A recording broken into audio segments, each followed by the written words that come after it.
Hello students, आज हम लोग फ्री फॉल के बारे में पढ़ेंगे। और फ्री फॉल में हम लोग पढ़ेंगे एक्सेलरेशन ड्यू टू ग्रेविटी के बारे में कि एक्सेलरेशन में जब ग्रेविटी का हम बोलते हैं तो gravity is also a part of acceleration. मतलब जो ग्रेविटी है स्मॉल जी, ठीक है, उसको हम क्या बोलते हैं? एक्सेलरेशन। ठीक है, इसी कारण इसको ऐसे समझ सकते हैं आप कि कोई बॉडी है, अगर इसको मैं ऐसे पकड़ा और इसको ऐसे छोड़ दिया, ठीक है, जैसे मैं इसको पकड़ा और ऐसे छोड़ दिया तो ये अपने आप नीचे गिरा। तो ये जो अपने आप नीचे गिर रहा है, अर्थ हमारा जो इस ऑब्जेक्ट को, इस आपका मार्कर को नीचे खींच रहा है, इसको क्या बोलते हैं? ग्रेविटी। ठीक है, अब ये जो बॉडी है ये जब गिरता है तो ये किस वेलोसिटी से गिरता है, या फिर इसकी स्पीड जो है ये क्या चेंज होता है कि नहीं होता है, इसकी वेलोसिटी जो है वो चेंज होती है कि नहीं होती है। ठीक है, समझिए, अभी मैं इसको यहाँ पकड़ा तो इस टाइम पे मैं अभी इसको यहाँ छोड़ने के बाद ये इस पोजीशन पे आया, फिर इसके बाद ये इस पोजीशन पे आया, ऐसी ये पोजीशन चेंज होती जाती है। ठीक है, तो होता क्या है कि ये जो बॉडी है, ये जो मार्कर है जो गिर रहा है, इसकी वेलोसिटी चेंज होती जाती है। कितना होता है? इसकी वेलोसिटी क्या होती है? चेंज होती जाती है और ये ऑब्जेक्ट एक्सेलरेट होता है। ठीक है, अगर मैं इसको इस पॉइंट से छोड़ूं, ठीक है, तो नीचे पे पड़ते टाइम पे उसकी जो फाइनल वेलोसिटी है वो अलग मिलेगी। अगर मैं इसकी हाइट को बढ़ा दूं और उसके बाद इसको छोड़ूं तो नीचे पे उसकी जो फाइनल वेलोसिटी अलग मिलेगी। ठीक है, अब ध्यान दीजिए कि जब मैं इसको छोड़ रहा हूं तो हर सेकंड में जो वेलोसिटी जो चेंज हो रही है, ठीक है, वो वेलोसिटी कितनी होगी? ठीक है, जिसको हम एक्सेलरेशन भी बाद में बोलेंगे। तो change in velocity upon time, time मतलब हर सेकंड में कितना चेंज आ रहा है वेलोसिटी पे, वो कितना है।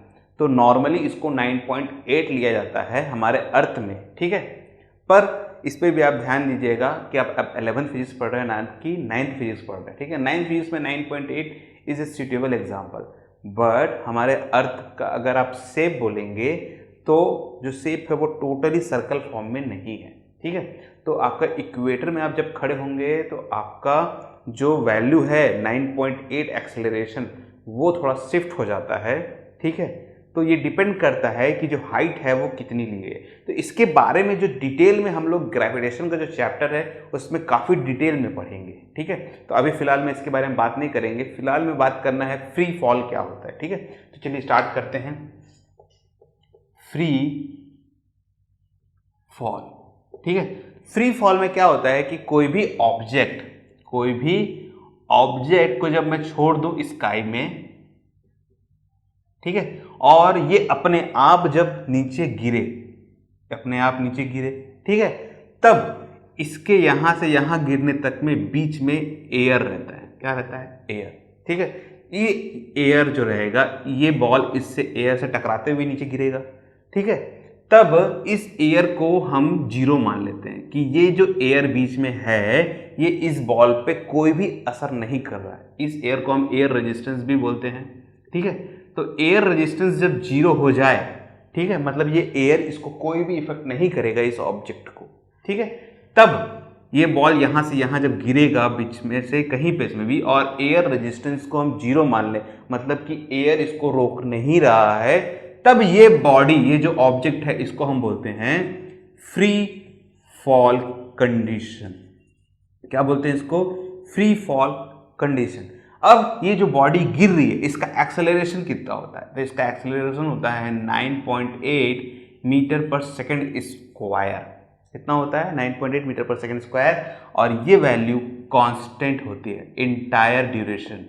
मतलब यहां से कहीं पास में भी चेक कर लें तो हर सेकंड में वो 9.8 का वेलोसिटी इंक्रीज कर लेता है। ठीक है, तो हर टाइम उसका बॉडी 9.8 से एक्सेलरेट होता है और वो कॉन्स्टेंटली एक्सेलरेट होते जाता है। ठीक है, तो अब देखते हैं कि ये बात समझ में आ गई आपको। एयर रेजिस्टेंस वाला, एयर रेजिस्टेंस का एग्जांपल आप काफी सारा ले सकते हैं। मान लीजिए कि आप इसको 9.8 का एक्सेलरेशन मान रहे हैं, अब आपको पता कैसे चलेगा कि एयर रेजिस्टेंस इसको लग भी रहा है कि नहीं लग रहा है? तो एयर रेजिस्टेंस लगना ही लगना है। ठीक है, इसके मैं आपको दो एग्जांपल बताता हूँ। ठीक है, मान लीजिए कि कोई पर्सन है और वो किसी बिल्ड ऊपर काफ़ी अच्छे हाइट से कूदा, पर उसके पास में पैराशूट है। ठीक है, तो जब वो पैराशूट को लेके कूदा और उसने पैराशूट को खोला, ठीक है, तो जब पैराशूट खोलता है तो पैराशूट ऐसा गोल सा रहता है ऊपर में, तो जब वो कूदा, ठीक है, तो एयर उस पर पड़ता है पैराशूट के ऊपर में। ठीक है, ऐसे करके पड़ता है। ठीक है, और जब हवा एयर रेजिस्टेंस उस पैराशूट को ऐसे ढकेलता है तो आदमी का जो ऑब्जेक्ट पर्सन है, जो कूद रहा है, जो उसकी गिरने की जो एक्सेलरेशन है वो कम हो जाती है। क्यों? क्योंकि वो जो एयर है हमारे शरीर के हिसाब से तो ओके है कि हमको ज़्यादा वो नहीं रोक रहा है, रोकने की क्षमता उसकी कम है, पर पैराशूट को ऐसा गोल इसलिए बनाया जाता है कि उस पैराशूट को तो वो रोकने की कोशिश ज़्यादा से ज़्यादा करे। जितना बड़ा पैराशूट उतना ज़्यादा वो एयर उसको रोकने की कोशिश करेगा। ठीक है, तो इसीलिए पैराशूट को ऐसा बनाया जाता है कि एयर रेजिस्टेंस उसको ज़्यादा रोके और हमारे जो गिरने की जो क्षमता है, जो गिरने की जो स्पीड है वो डाउन हो जाए। ठीक है, तो ऐसा नहीं कि आप नीचे नहीं गिरेंगे, पर इतना स्लो गिरेंगे कि आपको कुछ हो ना। पर बाई चांस समझ लीजिए कि इस बिल्डिंग पे आप खड़े हैं और बिना पैराशूट गिर गए, कूद गए, तब आपका 9.8 मीटर पर सेकंड के हिसाब से एक्सेलरेट हो रहे हैं बार बार। तो आप इतनी तेजी से एक्सेलरेट होंगे तो आप जब इस नीचे बॉटम को जब आप हिट करेंगे तो आपकी जो वेलोसिटी वो इतनी ज़्यादा होगी कि आपका डेथ भी हो सकता है और काफ़ी ज़्यादा आपको चोट भी पहुंच सकती है। ठीक है, तो स्लोली अगर आप यहाँ से यहाँ जंप करेंगे 2 मीटर की डिस्टेंस पे तो आपको कुछ नहीं होगा, पर अगर आप 10 मीटर के ऊपर से कूदे तो समझ सकते हैं कि आपके पैर में चोट लग सकती है 10 मीटर पे भी। ठीक है, और अगर वो 50 मीटर हो गया तो हड्डी उड्डी भी टूट सकता है और 100 मीटर हो गया तो जान भी जा सकती है। ठीक है, आप समझ सकते हैं कि हाइट का कितना असर होता है। तो वो जो चोट हमको एक्स्ट्रा लग रही है वो क्यों लग रही है? Because of this gravity. ठीक है, उसको स्लो डाउन कैसे कर सकते हैं? एयर रेजिस्टेंस से स्लो डाउन कर सकते हैं उसको। अब एयर रेजिस्टेंस हमको ज़्यादा से ज़्यादा रोके तो इसके लिए पैराशूट बनाया जाता है। इसका एक और एग्जांपल है स्काई डाइविंग। स्काई डाइविंग में क्या होता है, प्लेन से आप पहले काफ़ी ऊपर चले जाइए, ठीक है, और उसके बाद वहाँ से कूदिए। तो ये एक टाइप का एंटरटेनमेंट टाइप का चीज़ होता है। ठीक है, एक स्पोर्ट है ये, एक टाइप समझ लीजिए। जब आप ऊपर से कूदते हैं, ठीक है, आप नेट पे जरूर सर्च मारिएगा, यूट्यूब में आपको आराम से मिल जाएगा स्काई डाइविंग के बारे में, जिन लोग नहीं जानते हैं। ठीक है, तो जब उन लोग कूदते हैं तो अपनी बॉडी को कैसा करते हैं, ऐसा स्टेबल कर लेते हैं, देखिए इस टाइप से। तो उस टाइम पे क्या होता है कि हमारी बॉडी ज़्यादा से ज़्यादा एयर को रोकने की कोशिश करती है, एयर रेजिस्टेंस ज़्यादा मिलता है हमको। ठीक है, तब हम मेरी जो वेलोसिटी है वो डिक्रीज हो जाती है और हमको अगर नीचे तेज़ी से जाना है तो हम क्या करते हैं कि बॉडी ऐसे की जगह ऐसा सीधा कर लेते हैं। तो इस टाइम पे अगर मेरे को एयर ऐसे जा रहा है तो हमको कम से कम रोकेगा, तो हम ज़्यादा जल्दी नीचे जाएंगे। और अगर मेरी बॉडी ऐसी हो जाए तो ज़्यादा से ज़्यादा मैं एयर को रोकूंगा तो मेरी बॉडी स्लो हो जाएगी। ठीक है, तो इस तरीके से भी आप एयर रेजिस्टेंस को समझ सकते हैं। तो आई होप आपको भी ये फ्री फॉल समझ में आ गया होगा। तो जहां पास में एयर रेजिस्टेंस को नहीं लिया जाता, ठीक है, एयर रेजिस्टेंस को नेग्लेक्ट कर देते हैं, उस कंडीशन में इसको फ्री फॉल कंडीशन बोलते हैं। और उस टाइम पे वो ऑब्जेक्ट की जो वैल्यू होती है वो 9.8 मीटर पर सेकंड के हिसाब से चलती है। ठीक है, ये 9.8 मीटर पर सेकंड स्क्वायर की जो वैल्यू है ये हर ऑब्जेक्ट के लिए बराबर ली जाती है। इसका मास कम ज़्यादा ऐसा कुछ भी हो, इससे इसको कोई फर्क नहीं पड़ता है। ठीक है, अब एयर रेजिस्टेंस को 0 में ले लेते हैं, इसका मतलब है कि बॉडी जो है वो वैक्यूम में है। वैक्यूम मतलब नो एयर। ठीक है, उस पर आपकी कोई भी बॉडी हो, बॉडी का जो मास है वो 1 kg हो, 1 ग्राम हो, कितना भी हो, ठीक है, तो उस पर सभी में 9.8 मीटर पर सेकंड का ही वैल्यू लगेगा। ठीक है, अब देखिए इसको इक्वेशन से रिलेट कैसे किया जाता है मोशन के। तो मोशन के इक्वेशन क्या है, देखिए सबसे पहला है v equal to you plus A T, second है s is equal to U T plus half A T square, और तीसरा है v square is equal to you square plus 2as। अब हम जानते हैं कि जो एक्सेलरेशन है उसे हम ग्रेविटी के फॉर्म में लेंगे। ठीक है, तो एक्सेलरेशन को हमको जब ग्रेविटी में चेंज करना है तो इसको कैसे लिया जाता है। ठीक है, तो देखिए बहुत सारे बुक में अलग अलग टाइप का दिया रहता है और लोग कंफ्यूज हो जाते हैं इससे। क्या होता है देखिए कि जब हम ग्रेविटी की बात करते हैं तो जो ग्रेविटी होती है वो सिर्फ और सिर्फ वाई डायरेक्शन पे वर्क करती है, अपवर्ड एंड माइनस पे। ठीक है, अगर कोई भी चीज़, जब आप कोई बॉल है या कोई स्टोन है, जब हम उसे ऊपर फेंकेंगे, ठीक है, तो वो अगेंस्ट द ग्रेविटी जाता है अपवर्ड में। ठीक है, तो इसके लिए हम क्या बोलते हैं कि जो ग्रेविटी है, ठीक है, ड्यू टू ग्रेविटी वो कैसी है, नेगेटिव है। और जब वो नीचे आता है और ग्रेविटी की हेल्प से वो नीचे आता है, ठीक है, तो उसे हम पॉजिटिव बोलते हैं। तो डाउनवर्ड के लिए पॉजिटिव और अपवर्ड के लिए नेगेटिव। ठीक है, बट जो ग्रेविटी होती है एक्चुअल में हमारी, वो सिर्फ और सिर्फ डाउनवर्ड पे ही वर्क करती है। ठीक है, अर्थ है हमारा, तो अगर मैं कोई भी चीज़ फेंकूं ऊपर में या कहीं ऐसे ऊपर में फेंकूं तो ग्रेविटी उसको किधर खींचेगा, उसको नीचे ही खींचेगा। ठीक है, तो अगर मैं किसी बॉल को ऊपर भी फेंक रहा हूं तब भी उस पर ग्रेविटी नीचे ही लग रही है। ठीक है, बोलने का बस तरीका होता है कि नेगेटिव है, पर ग्रेविटी इसको नीचे ही खींचेगी। ठीक है, जब नीचे ही खींचती है तो इसका मतलब ये नहीं कि इसको लेना है। ठीक है, तो एक यूनिवर्सल रूल है कि ग्रेविटी को हमेशा नेगेटिव ही लिया जाता है। तो अगर नेगेटिव लेंगे तो इनकी इक्वेशंस कैसे बनेंगी, देखिए v इक्वल टू यू, ए को माइनस जी और ये t। ठीक है, सेकंड देखिए s is equal to you T minus half G T square. ठीक है, v square is equal to you square minus two G S. तो ये ग्रेविटी के तीन इक्वेशन होते हैं मोशन पे जो वर्क करते हैं। ठीक है, ये सिर्फ और सिर्फ वाई डायरेक्शन और एक्स डायरेक्शन पे ही वर्क करते हैं, क्योंकि जो ग्रेविटी होती है वो सिर्फ और सिर्फ वाई एक्सिस पे ही वर्क करता है। ठीक है, ग्रेविटी की जो वैल्यू है हमेशा नेगेटिव ही लिया जाता है। ठीक है, so this are the equations. अब देखिए दो चीज़ हम समझते हैं इससे, इसमें दो चीज़ें आएंगी। सबसे पहला आएगा कि स्टॉपिंग डिस्टेंस क्या होता है। ठीक है, स्टॉपिंग डिस्टेंस, इसके ऊपर हम लोग एक छोटा सा न्यूमेरिकल भी करेंगे, पर सबसे पहले हम लोग समझ लेते हैं कि स्टॉपिंग डिस्टेंस क्या होता है और सेकंड क्या होता है रिएक्शन टाइम। देखिए दोनों को समझना बहुत ही ज़्यादा जरूरी है, इसके ऊपर एक ना एक न्यूमेरिकल आना ही आना है कंपलसरी। ठीक है, तो स्टॉपिंग डिस्टेंस को समझिए। स्टॉपिंग डिस्टेंस क्या होता है कि समझ लीजिए कि आप किसी कार से जा रहे हैं ऐसे करके इधर। ठीक है, सामने एक पर्सन खड़ा हो गया, अचानक आ गया। ठीक है, अब ये अचानक आ गया, कार से आप जा रहे हैं तो आप क्या करेंगे, ब्रेक मारेंगे। अब ब्रेक मारते ही साथ, ब्रेक जब मारेंगे तो उस टाइम पे आपकी इनिशियल वेलोसिटी कुछ ना कुछ तो होगी, इनिशियल वेलोसिटी होगी। तो ब्रेक मारते ही साथ क्या गाड़ी रुक जाएगी, नहीं रुकेगी। तो जो वो स्लिप होके या फिर जो बोलेंगे जो रुकने का जो टाइम है, डिस्टेंस है, स्टॉपिंग डिस्टेंस जिसको बोलते हैं, ब्रेक मारने के बाद कितने दूर जाके बाद वो रुकेगी, कितने दूर जाके बाद वो रुकेगी। मान लीजिए यहाँ ब्रेक मारे और यहाँ पास में रुक गया, सो this is the stopping distance. ठीक है, तो इसको क्या बोलते हैं हम लोग, इसको बोलेंगे हम लोग स्टॉपिंग डिस्टेंस। ब्रेक मारने के बाद कितनी देर, कितना डिस्टेंस तक वो जाएगी और रुक जाएगी, कंप्लीटली जीरो हो जाएगा उसका वेलोसिटी। ठीक है, तो उसको बोलते हैं, वहां से यहाँ तक का डिस्टेंस को बोलेंगे स्टॉपिंग डिस्टेंस। ठीक है, तो इस फॉर्मूले को हम लोग निकालेंगे कैसे, कि जो फॉर्मूला बनेगा वो कैसे बनेगा। देखिए बहुत सिंपल सा फॉर्मूला बनता है हमारा। स्टॉपिंग डिस्टेंस के लिए s चाहिए हमको। s के लिए हमारे पास में दो फॉर्मूले हैं, एक s इज इक्वल टू ये और ये। तो इसमें ग्रेविटी का खेल नहीं है, इसलिए इन दोनों का यूज़ करना है। ठीक है, s equal to U T plus half A T square है और दूसरा v square equal to you square plus 2as। तो हमको s अगर निकालना है तो सबसे अच्छा हमारे लिए क्या रहेगा, देखिए हमारे पास में टाइम नहीं है तो इसका यूज़ नहीं कर सकते हम लोग फिलहाल में। ठीक है, तो v है, u है, a नहीं है, s निकालना है, तो इसी का यूज़ हमको करना है। ठीक है, तो स्टॉपिंग के लिए क्या यूज़ करेंगे, देखिए v square is equal to you square plus 2as। देखिए जब गाड़ी चल रही है इनिशियली तो उसका कुछ ना कुछ तो वेलोसिटी हो गई, तो इनिशियल वेलोसिटी हमारे पास में पहले से ही है। ठीक है, फाइनल जब गाड़ी को ब्रेक मारेंगे तो गाड़ी रुकेगी ही रुकेगी, तो फाइनल वेलोसिटी 0 ले लीजिए, initial velocity you square.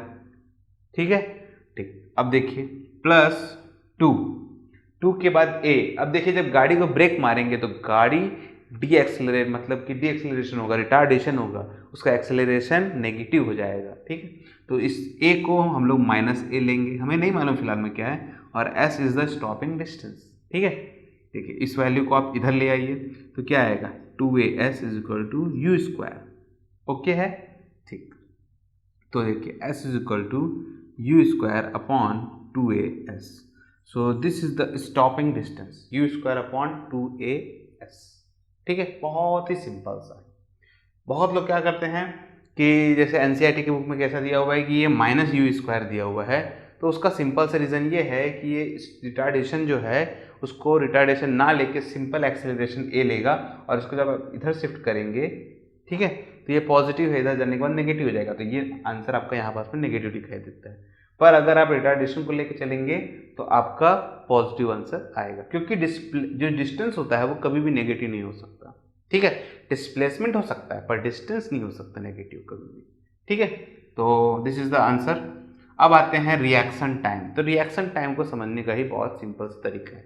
Reaction time में क्या है, सेम यही कंडीशन में समझिए। मान लीजिए कि आपने इस पर्सन को यहाँ देखा, सडनली आपने इसमें यहाँ से ब्रेक मारने की कोशिश की, ठीक है। ब्रेक मारने के बाद रुकता है वाला नहीं, जैसे ही मैंने उस पर्सन को देखा वैसे ही मैंने ब्रेक मारा, ठीक है। तो जो मैं देखने के बाद जो ब्रेक मारने तक का जो टाइम है, फिर समझिए, देखने के बाद ब्रेक मारने तक का जो टाइम है उसे हम बोलते हैं रिएक्शन टाइम। क्या होता है? Reaction time.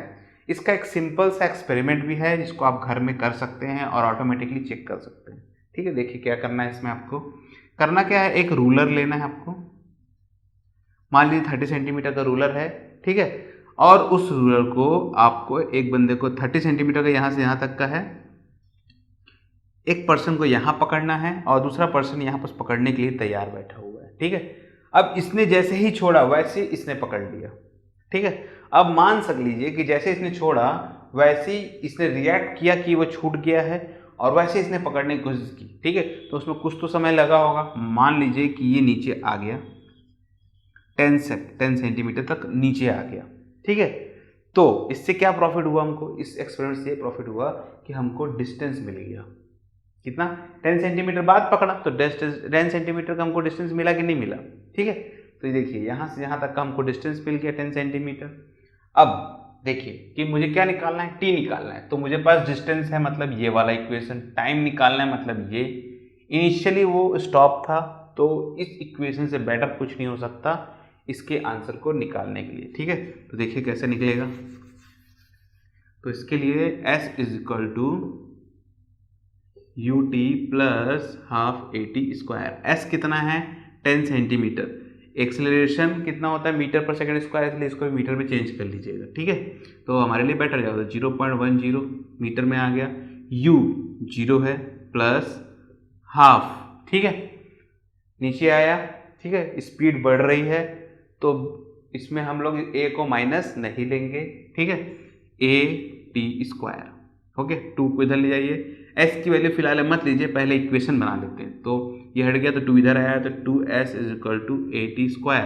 a को नीचे ले जाइए, 2as/t², तो t इक्वल टू √2s/a, और ये आंसर आएगा सेकंड में, s मतलब सेकंड, ठीक है। अब आप चाहें तो इसमें वैल्यू पुट कर सकते हैं, मान लीजिए कि कितना था, 2 × 0.10 divide by 10। Acceleration due to gravity को 10 मीटर पर सेकंड स्क्वायर ले लेते हैं, ठीक है। ठीक, तो देखिए इतना आंसर हमारा आया। अब इसको आप कैलकुलेट कर लीजिएगा और मुझे आंसर जरूर बता दीजिएगा, ठीक है।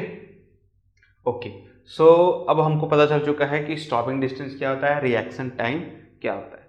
अब ये फॉर्मूला जो हम पढ़े थे इसके ऊपर में एक छोटा सा न्यूमेरिकल कर लेते हैं, उस न्यूमेरिकल से आपको सब कुछ पता चल जाएगा कि ये वर्क करता है तो कैसे करता है, ठीक है। तो मैं इसको मिटाता हूँ और एक छोटा सा न्यूमेरिकल कर लेते हैं। तो न्यूमेरिकल क्या है, न्यूमेरिकल में बोलते हैं कि एक टॉल बिल्डिंग है, मान लीजिए 25 मीटर की टॉल बिल्डिंग है, यहाँ पास में एक पर्सन खड़ा हुआ है स्टोन लेके, ठीक है। पर्सन की हाइट को नेग्लिजिबल मान लीजिएगा आप। इसने एक स्टोन ऊपर फेंका और यहाँ पहुँचा, ठीक है। ड्यू टू द ग्रेविटी ये रुक गया ऊपर में जाके, और उसके बाद इसकी डायरेक्शन ऐसे पैराबोला की तरह मुड़ गई ट्रेजेक्ट्री, और नीचे क्या किया, ऐसे गिरेगी, ठीक है। इसको पैराबोला ट्रेजेक्ट्री बोला जाता है। इसके बारे में हम लोग लॉ ऑफ मोशन में पढ़ेंगे डिटेल में, ठीक है। अब ये के यहाँ पास में बॉटम में हिट करेगा, किसको, ग्राउंड को हिट करेगा, ठीक है। इतना प्रोसीजर था। जब इस पर्सन ने इस स्टोन को फेंका तो इसकी वेलोसिटी 20 मीटर पर सेकेंड थी। इतना ही डाटा दिया हुआ है। अब पूछ क्या कह रहा है, सबसे पहला यहाँ से ये ऊपर तक की हाइट कितनी है, पहला। दूसरा क्या पूछा, यहाँ से यहाँ जाने में समय कितना लगा, मान लेते हैं t1 समय लगा। और जब ये ऊपर पहुँच गया तो यहाँ से यहाँ तक आने में कितना समय लगा, t2 लगा। टोटल हाइट तो हमको पता चली गई होगी, h निकाल लेंगे तो इतनी हाइट तो हमारे पास में दी हुई है, तो प्लस कर लेंगे तो टोटल हाइट भी पता चल जाएगा। तो इतना डाटा दिया हुआ है, तो देख लेते हैं गिवन क्या क्या है। गिवन है सबसे पहला इनिशियल वेलोसिटी 20 मीटर पर सेकेंड, सिर्फ यहाँ से यहाँ तक के लिए ना। तो t1 निकालने के लिए अलग कंडीशन होगी, t2 निकालने के लिए अलग कंडीशन ली जाएगी, ठीक है। इस चीज़ का आपको ध्यान देना है। देखिए तो t1 नहीं दिया हुआ है, इनिशियल वेलोसिटी मालूम है, आगे जाके रुक जाएगा, वेलोसिटी कितना है, फाइनल स्टॉप हो गया यहाँ पास में आके, तो फाइनल वेलोसिटी कितनी दी जाएगी, 0, ठीक। निकालना क्या है, निकालना है t1, ठीक है। तो हम कौन सा इक्वेशन लें, बेस्ट इक्वेशन रहेगा इसके लिए v equal to you plus A t का। क्यों? फाइनल मालूम है, इनिशियल मालूम है, एक्सेलरेशन ड्यू टू ग्रेविटी मालूम है, टी निकालना है, आराम से निकल जाएगा। देखिए फाइनल 0, इनिशियल 20, ठीक है, a मतलब कि g मतलब माइनस जी, ठीक है, माइनस जी मतलब कि -10 इंटू टी, ठीक है। जो भी g की वैल्यू लेंगे वो हमेशा -10 मीटर पर सेकेंड स्क्वायर लेंगे, याद रखिएगा। g को हमेशा आपको नेगेटिव ही लेना है, ठीक है। इसको इधर शिफ्ट करिए, 10t equal to 20, 0 0 cancel, t equal to 2 second, ठीक है। पहला आंसर आ गया। यहाँ से यहाँ तक जाने में उसको 2 सेकेंड लगता है, ठीक है। अब अगर उसको 2 सेकेंड लग रहा है तो हम आराम से क्या निकाल सकते हैं, डिस्टेंस निकाल सकते हैं। निकाल सकते हैं कि नहीं? डिस्टेंस निकालने का 2 फॉर्मूला है। पहला फॉर्मूला है s equal to U T plus half A T square. दूसरा क्या है, v square is equal to you square plus 2as। अब दोनों में से आप कुछ भी निकाल सकते हैं, क्योंकि यहाँ से यहाँ तक का समय है। अब इसका भी यूज़ कर सकते हैं और चाहे तो इसका भी यूज़ कर सकते हैं, जो भी आपको बेटर लगे उसका यूज़ कर लीजिए, ठीक है। हम लोग इसका यूज़ कर लेते हैं, कोई प्रॉब्लम तो नहीं है ना, ठीक है। तो देखिए u क्या है हमारा, v क्या है 0, u कितना है 20, स्क्वायर कर दीजिए, a माइनस में है तो -2 इंटू 10 इंटू सॉरी हाँ h मतलब s निकाला था, ओके। s निकाल लेते हैं, चलिए देखिए। तो इसको इधर शिफ्ट कर लीजिए, तो 20s और ये 2 का मतलब 400, okay. s is equal to 400 divide by 20, 0 0 2 1 जा 2 इतना, तो s कितना निकल गया 20। तो h की वैल्यू हमारी निकल गई। t1 कितना निकला हमारा, t1 निकला 2 सेकेंड, h निकल गया 20 मीटर, ठीक है। देखिए 2 वैल्यू हमारी अब निकल चुकी है। फाइनल बचा हुआ है t2 सेकेंड, मतलब यहाँ से यहाँ आने में उसको कितना समय लगेगा, ठीक है। तो उसको निकालने के लिए क्या किया जाए, हमारे पास तो 3 इक्वेशन है। अब v equal to you plus A t, s is equal to U T plus half A T square, और ये भी है एक, ठीक है। हमको क्या चाहिए, टी के लिए कौन कौन सी इक्वेशन है, एक ये और एक ये, तो किसका यूज करें, ठीक है। तो देखिए जब हम इसको यहाँ से छोड़ेंगे, ये यहाँ से जब नीचे आएगा, स्टार्टिंग में ये स्टॉप है, ठीक है। अब ये अगर स्टॉप है तो इसका इनिशियल वेलोसिटी 0 है, ठीक है। इसकी फाइनल वेलोसिटी हमको नहीं मालूम, इसका यूज नहीं कर सकते क्योंकि टी निकालना है, ठीक है। तो ये कैंसिल हो गया। अब आते हैं इस पे भी फाइनल नहीं है तो इसका भी यूज नहीं कर सकते। बचा कौन सा है, सिर्फ और सिर्फ ये, तो हम इसी का यूज करेंगे। देखिए s is equal to U T plus half A T square, ठीक है।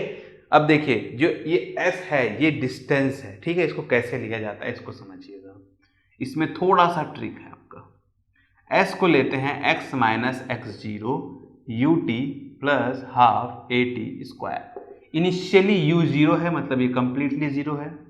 अब डिस्टेंस की बात हो रही है, देखिए इनिशियल और फाइनल। इनिशियली इस पोजीशन पे है वो, ठीक है। इनिशियली इस पोजीशन पे है अगर, तो मेरी जो वैल्यू है वो मैं क्या लूंगा, इस पोजीशन पे है, यहां से यहां तक का डिस्टेंस कितना है 25 प्लस 20, तो इनिशियली वो है 45। फाइनली x 0 मतलब ये 0, ठीक है। बहुत लोग क्या करते हैं, देखते हैं यहाँ से यहाँ डिस्टेंस डायरेक्ट 45 लिख देते हैं और गलत कर देते हैं, तो इस चीज़ का आपको ध्यान देना है। a माइनस में लिया जाएगा, मतलब -10/2 टी स्क्वायर, 2 1 जा 2 5 जा, तो -45 -5 t square, minus minus cancel, 5 1 जा 5 9 जा, तो 9 इक्वल टू टी स्क्वायर, सो टी इक्वल टू √9 3 सेकेंड, ठीक है। तो ये t2 निकल गया, t1 निकल गया। टोटल टाइम अब आराम से निकाल सकते हैं हम लोग, total time t1 plus t2, तो 2 सेकेंड प्लस 3 सेकेंड, मतलब कि 5 सेकेंड, ठीक है।